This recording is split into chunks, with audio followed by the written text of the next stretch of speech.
Hey guys, Julian here with another anime review. Now, we all know about race car driving, but what about mech racing? So race fans, the IGPX is back to the races and we'll be heading to the starting line this anime review. I'm on the edge of my seat, let's see what this series has in store for us this video. To be honest with you guys, I found this anime kind of by mistake because I was looking for mecha romance animes and this was kind of listed under there. The anime has really cool 3D effects and modeling of the mechs. I love just how the two race seasons were packed into this season of anime, allowing us to see the main characters as the underdogs and return with the pressure of being in the big leagues on their shoulders. Like, they aren't kids like they were in the first half, they had to grow up and face new challenges, which is really nice to see the growth and progression of character development. Like, I really liked how we got to take a look at the athletes' daily lives and the struggles instead of just showing off their glory parts and their path to glory. We got to see some really dark parts about them and how they dealt with being under stress, dealing with an injury, what it meant to be in a league that they had no idea what they were getting themselves into. I mean, we got to see what it means to be a small player entering a big ring. Alright, enough about that parts. It does have its comedic moments, and it does have its romantic moments as well, but more importantly, it has some really awesome races. Watching those mechs fly down the racetrack, not knowing how it will end, keeping you on the edge of your seat with the combat, the racing part, there's just so much going on. I mean, you've got more going on in a mech race than you do in a regular race.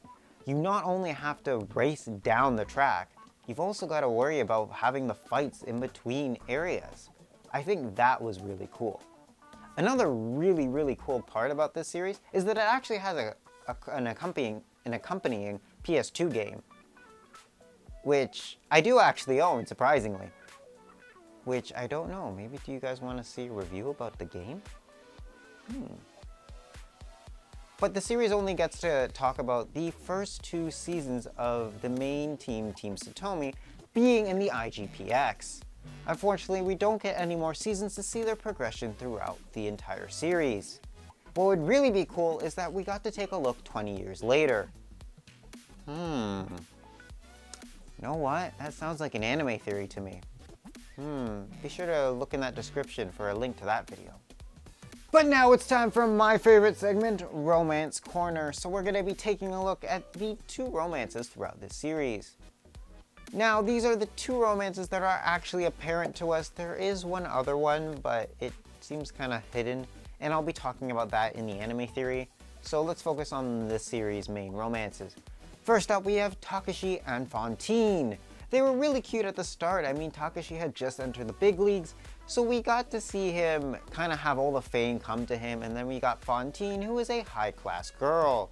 They were really cute, but they kind of lacked good communication, and as with most famous couples, the fame kind of gets to you, and it kind of becomes hard to deal with the stress and pressure. So unfortunately, they kind of came apart. So next up we got Takashi and Liz, and while in the beginning they were always fighting, they did care about each other, in sometimes of a hostile manner, but they cared about each other nonetheless. I mean, they were teammates after all, right? And it wasn't until Liz started acting sort of like a lady did Takashi really get to notice her in that light, and just how much she meant to him. Not to say that, oh, because she's now acting all lady-like, oh, why can't she be who she is? It was seeing her in that different perspective that kind of lit the bulb of, oh, I do have feelings. And it always takes something unexpected for a person to kind of do before you kind of quite notice them in that kind of light. So it was great to see Takashi and Liz at the end go out together. I mean, following Team Satomi throughout their entire journey was amazing, and all of their relationships with its huge complexities. But to see Takashi and Liz come together at the end was really amazing. Alright, on to the 3 reasons as to why you should be watching this anime. Number 1, the mech racing. I love a good action-packed racing anime. I also love a great mech anime, and this just combines everything. To see the Team Satomi mechs and the IGPX mechs in general of all the different teams, they have some really cool designs, and they have some pretty interesting science behind them because these mechs have a huge purpose of being hugely aerodynamic as well as hugely versatile to be able to deal with all that moving around in combat. Number 2, the drama. The drama in Team Satomi seems pretty much endless. Like, come on. With infighting drama between the teammates, drama between teams, historical drama, like, there's a lot. Like, there is quite a bit. And it really gets to help you see like a lot of different parts of an aspect of a racing team, which is thoroughly enjoying. But on to number 3. Whoops, my bad on the finger. Number 3 is the hardships. Like I talked about earlier, there are a ton of hardships on an athlete, and we do get to see a lot of them exposed through Team Satomi, mainly Takashi being their main forward. We do get to see all the other hardships among the other teammates, including the manager. Like, I didn't realize just how hard it was to acquire sponsors if you're an unknown team. So it was really cool to see once you are the reigning champions versus being the underdog versus just being kinda, I've always been here sort of deal. Overall, thoroughly enjoyed this anime. You guys should definitely take a look and let me know what you guys think in the comments below.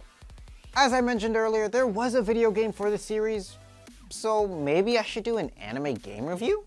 If that sounds interesting, let me know in the comments below, and if it is, then maybe I'll do some more anime game reviews as well. Well, that wraps up this anime review. Be sure to check out the anime theory attached to the series in the description below. That's all for this video, and we hope to see you guys in the next one. Take care now. I really hope the series could come back somehow. I mean, like, if the video game could come back with next-gen console graphics and stuff, I feel like it wouldn't remain a lost relic. It could get a huge new resurgence. I think it could be really popular. What do you guys think?